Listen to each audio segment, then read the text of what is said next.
Breaking news kwamba habari njema kwa wakazi na wafanyabiashara wa Malindi.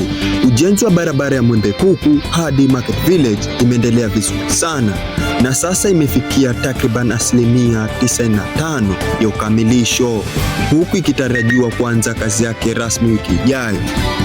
Mradi huo wa kuweka cabros umekuwa ukisubiriwa kwa muda mrefu kutokana na umuhimu wake wa kurahisisha usafiri, biashara na kuboresha mazingira ya mji wa Malindi. Wakazi wengi wameeleza furaha yao kwa maendeleo hayo, wakisema barabara hiyo itapunguza changamoto za usafiri na kuongeza hadhi ya eneo la biashara. Shukrani nyingi zimeelekezwa kwa mbunge wa Malindi Honorable Amina Mnyazi kwa kusukuma utelekezaji wa mradi huo ambao sasa umeanza kuonekana ukigusa maisha ya wananchi moja kwa moja. Barabara imekaribia kukamilika, maendeleo yanaonekana, Malindi izidi kusonga mbele.